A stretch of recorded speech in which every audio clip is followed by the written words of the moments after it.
I invite you to take your Bibles, please, and turn to Ecclesiastes.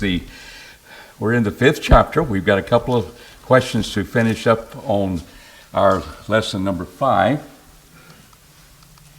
And we talked about the riches, and we've been hitting the theme of what's the best thing to do in life about our possessions. And so we're kind of coming to the end of this. We talked about the fact if I were to believe that I wanted to be rich, I wanted to have money, I wanted to have things in life, and you wanted to help me have the wisdom of God, what do you see here in Ecclesiastes 5 at the end of this chapter that might bring me some wisdom that maybe I need to pay attention to? We briefly went over this last week, so we're going to touch on it and then we're going to move on. I want to read verses 13 through 17. See if you can see maybe some wisdom here. I'm going to start with verse 10. He that loveth silver shall not be satisfied with silver, nor he that loveth abundance with increase. This also is vanity. When goods increase, they're increased to them that eat them. And what advantage is there to the owner thereof, save the beholding of them with his eyes? The sleep of a laboring man is sweet, whether he eat little or much. But the fullness of the rich will not suffer him to sleep. So here, my goal in life is to be rich, have things, and maybe have a lot of rent houses. And I'll pay somebody else to run them. And I'll just have passive income and from various places. And that might be the way to go. Because you're not going to get rich, depending on the government, and you're going to have to be an entrepreneur, and you think about that. And so we have our rent houses, and then you say, hey, I don't like fixing the plumbing at 2 a.m. to own that house. I'll get somebody else to do it for you. So you work it out where you have this income coming in steady, and you have more and more houses, and you have more and more things. What does he tell us here? Will we be satisfied with riches?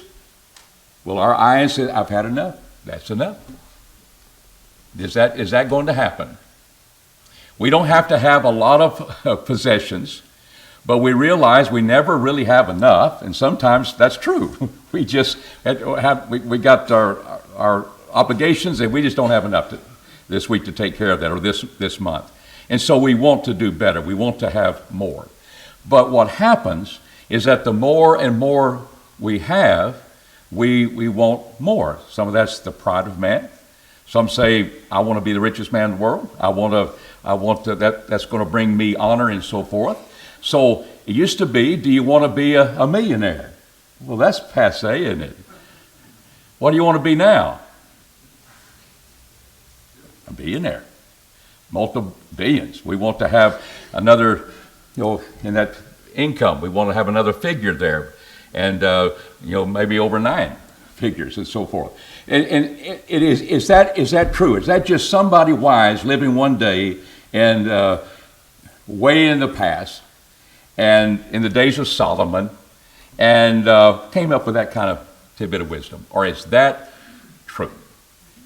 And it's man hasn't changed. Do we see that today? We're talking about modernity, and I see in your eyes, yeah, I can identify with that. That's the way that people are. But what do? We fall into that trap of life that this is where I'm going to spend my energy, and I'm going to go after that. And we need to wake up and realize that no, that's not going to be my God.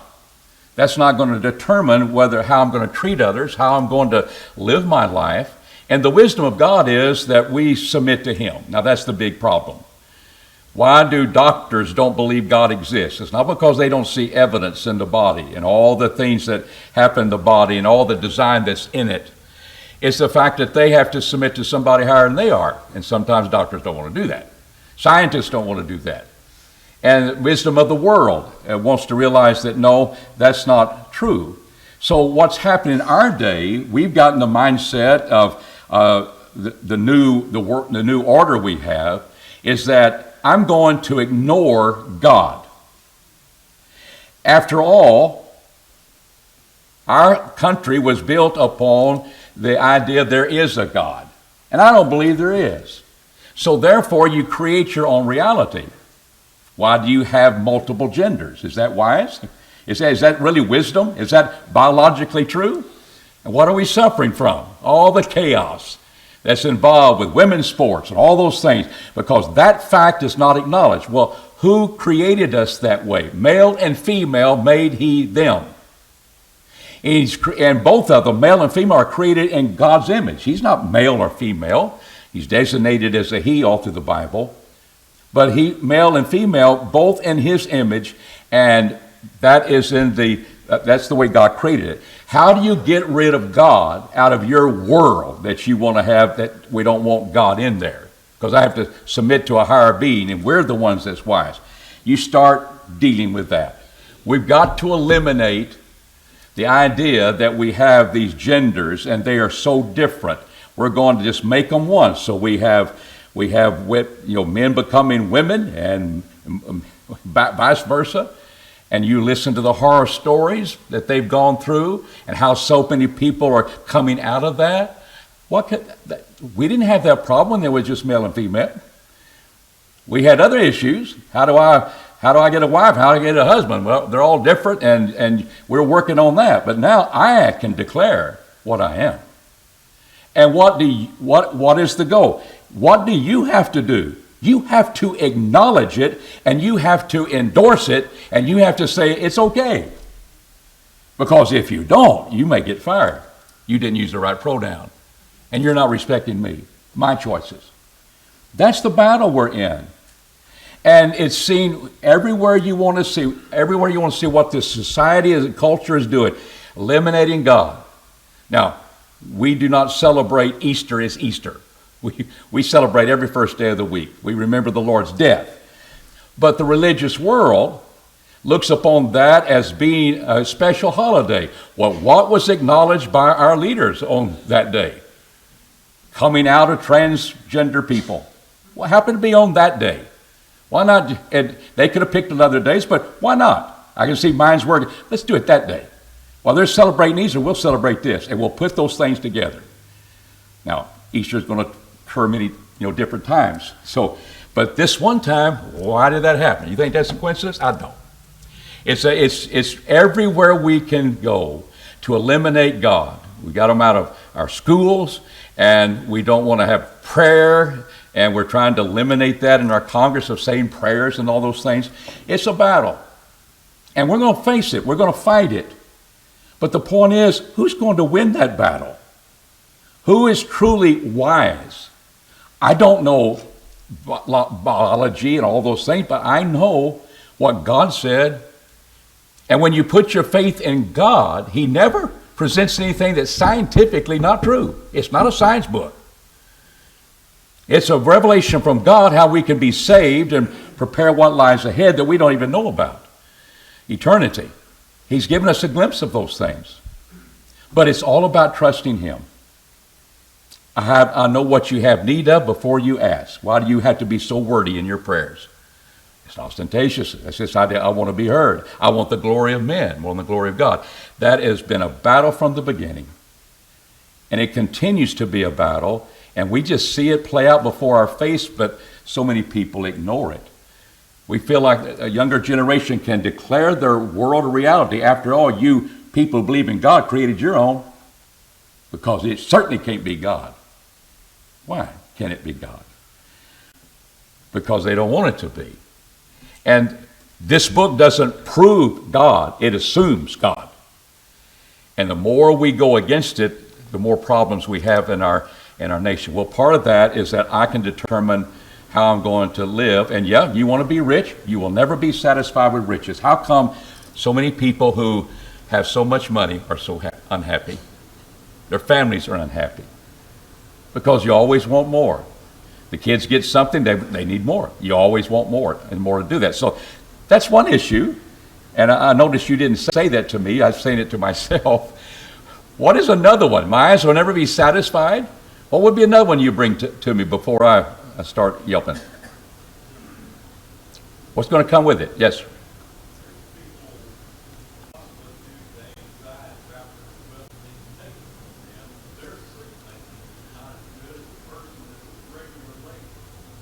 That's right. You're going to have a lot of sleepless nights. Who is squatting in my house that I've left vacant because I have these things, I haven't got them on the market yet? Who could be there? And it used to be, I know, in neighborhoods where you repaired every broken window because you knew a broken window was a sign that maybe no one was there and you could get into that house. Well, it's true now. We got laws in certain states that after 30 days, it's mine. And it's hard to get the owner out of that. You say, well, that's just crazy. Yeah, it's crazy. But it's wanted to accommodate people, and it came back in laws where we could, going across the United States, we could occupy homes that have been vacant. Maybe we can keep the land up. Maybe we can step in and keep things as our United States was going westward. Those laws are still in the books, and now people have had a way to expose them and exploit them. And even in a time when we want to take care of all the immigrants instead of the people who are here. There's our issues that we have today, and they're painful and they hurt.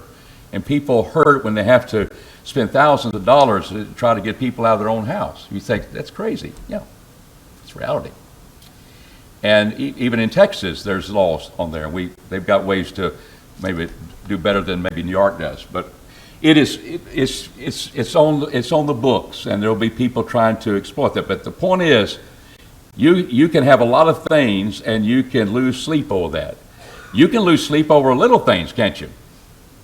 Your little house, what's going to happen next? I think plumbing's going down, and the air conditioner's going to go out, and we can worry about little things, and we can't sleep.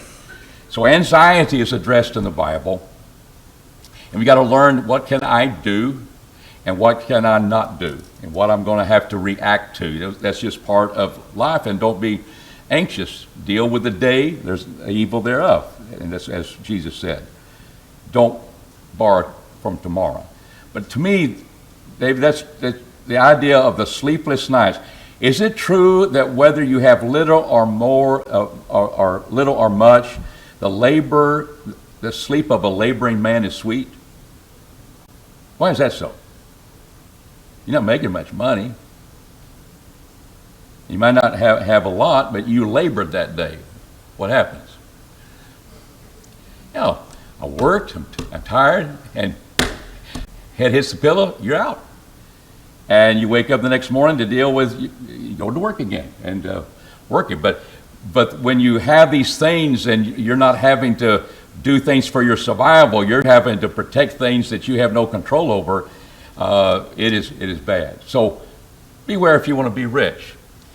And what does Jesus say in the New Testament? What happens when you ideal of make God your money? It is hard for a rich man to enter in the kingdom of heaven. It did say it's impossible. It's hard for that to happen. Why is that? I think because I've got money, I got things, I don't need God.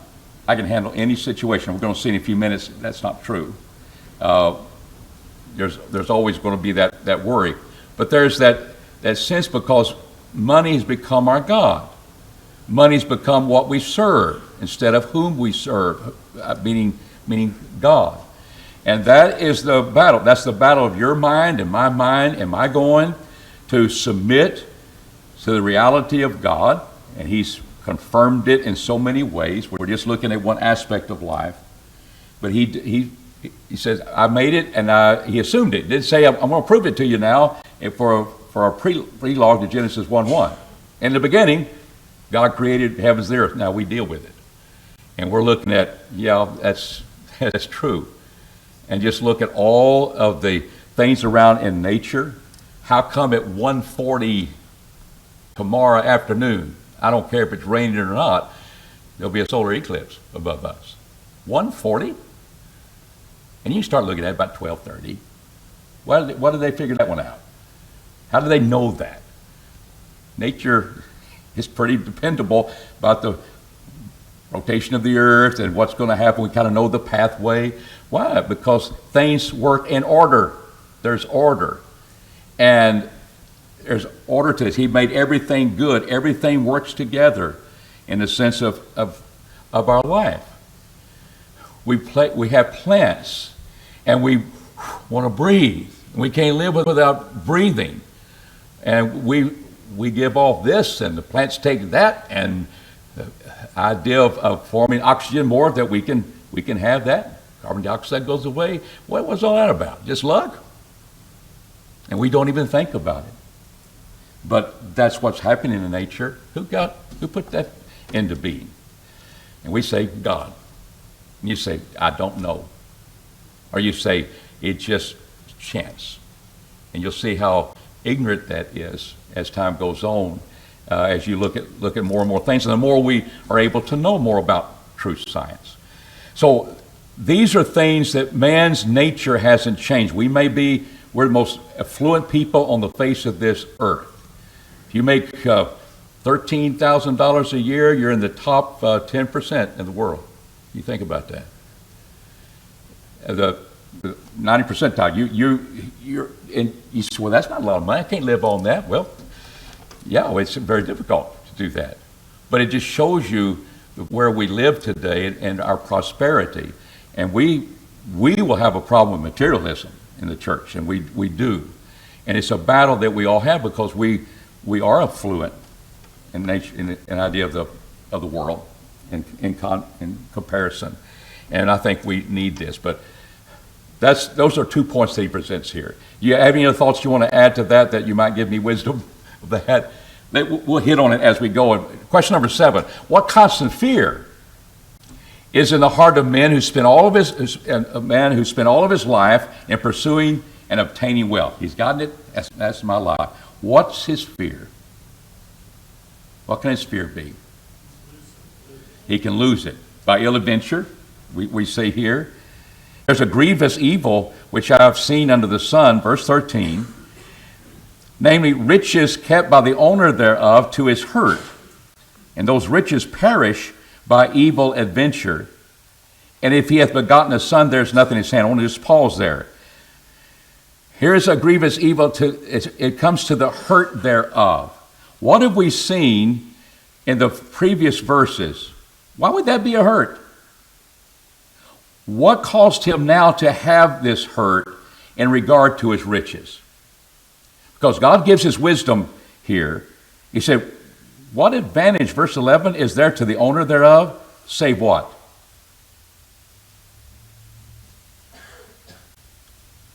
I see him. Well, bank account looks good. Yeah, that's nice. I keep looking, I watch that grow. Every month I watch that grow. Because what does he say earlier? When he says, verse 11, when goods are increased, they are increased by them that eat them. It gets this point. What is the way of living life under the sun? Is that enjoy the fruit of your labor. That's your portion. But no, you're not doing that. You're just, you're a miser.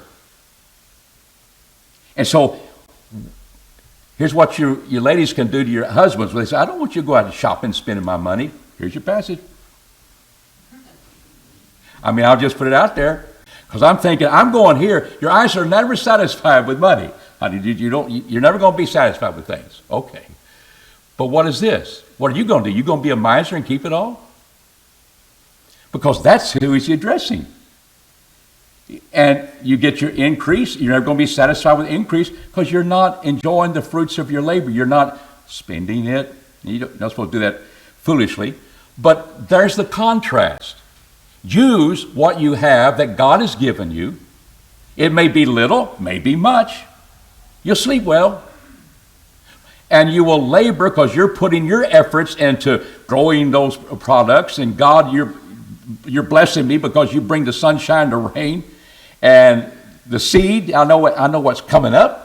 All the things of nature working together. You're looking and living life under the sun as God intended us to be. And it wasn't to be a miser and hold up. So what happens? It can go in a minute. No, I'm into gold. You go back to the Depression, the government took your gold too. They devalued it as well. They can do it anytime. And when things get so bad and you have a little piece of gold here and it may be worth so much money and you have to use that to buy a bottle of water. Well, I want little coins. But it has its drawbacks too. How is that going to be able to take that coin and buy things and all that sort of thing. So probably what's happened with our new type of currency that people are fearful of because people have abused it so forth, maybe how the government controls things, what's in the future. But it can all be taken away. It all can be taken away. And by evil adventure, and you didn't use it, you just looked at it, and you didn't let your wife go shopping as you should. She could have done it better than you are. And so that's the issue that we're dealing with here, that it perishes, the owner thereof to his hurt. Those riches perish by evil adventure. And if he hath begotten a son, there's nothing in his hand. I'm here to raise my children. That's why I'm making money. Well, you got a son and now it's gone. That's a problem. And so there is that evil that is in the context of someone, I'll just stack it up and see how wealthy I am. I'm now a billionaire. But things can happen and it can go. I don't care what we have in currency. I don't care what we have in possessions and how much insurance we have. It can all collapse. And we've got to know that. And so there indeed is there's a constant fear of that happening. What's another fear you see here? Maybe implied. What does verse 15 say? What's that telling you? Can't take it with you, and I'm going to die. As he came from his mother's womb naked, shall he go again, and he shall take nothing for his labor. Why? What were you supposed to do for your labor? What was your portion while you lived? Enjoy it. Use it. Spend it. Not in your own riches. God says in your own pleasures. That's why I don't give it to you. And we'll talk about his power in a minute. But the point is, I'm going to use it as a steward of God. And God's blessed me, and I'm thankful for that. And here's how I'm going to use it. Why? But it's going to be used. And he said, you will carry nothing away in your hand. He said, this also is a grievous evil, that in all points as we came, so shall he go. What profit hath he that he laboreth for the wind? The miser, just to look at it. Is that all that's about your life? No, we want to buy things. That becomes you'll never be satisfied with that. You want more things. And so the wise way to live life is to use it and not in a selfish way, but as Paul tells the Christians, that's you and me today, it's the love of money is the root of all kinds of evil. The love, it's our value that we place on it. It's the root of all kinds of evil. In that same chapter in my Bible, just over the next column of the same page, is that you tell the rich that they're bad people and they ought to give up all their money. It doesn't say that. It says share it. And don't think you're better than anybody else because you have more. Humility. You share it. You do good. You communicate. You use it. And that is whether we're Old Testament or New Testament. And yes, we're going to leave this world empty-handed. And we can't take it with us. Our spirit has already left that body when they put all those things in your casket. He taking it with him? No, he's gone. She's gone. And that's reality. You see, yes. Yeah.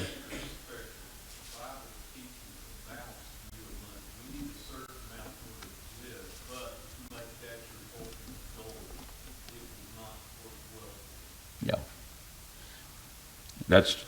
That's true. And then when the calamity comes, we've been doing the best we can with it, and we'll depend on God to Matthew 6, what I'm going to eat, what I'm going to drink, what I'm going to put on my body. I know you have need of those things. You put my righteousness, David, it's God's righteousness, and do that first. I put him first, then he'll give you the things that you need. Back to your point. And I think that's the wise thing we have with God. And so what does he say in verse 8? What is a good thing to do regarding the things we may possess? Let's finish on a good note in this chapter. Verse 18, behold, that which I've seen to be good. Now, let me go back to verse 17 again. What does he mean, all his days also? This is the bad side. All his days also he eateth in darkness. And I want you to be able to answer that on the basis he is sore vexed. And he has sickness with wrath. And that's a verse worth pondering. You already know the context leading up to it. So what would be the darkness? He eateth in darkness. They didn't have electricity then. He didn't have a candle. Darkness is mean I'm ignorant of what lies ahead. I don't know what's going to happen tomorrow. So he is sore vexed. And what can happen tomorrow? Well, I'll be sick. And money sometimes can't buy health. I'll be sick and I'll be gone. It's in the context of dying. I'll be sick. I'll have cancer. I'll have this. And there's no amount of money that's going to eliminate that fact. And so he's vexed and he's full of wrath. Because why? Money's the answer to everything. How come rich people die? And they go to the best doctors, they go to the best hospitals, and they still die.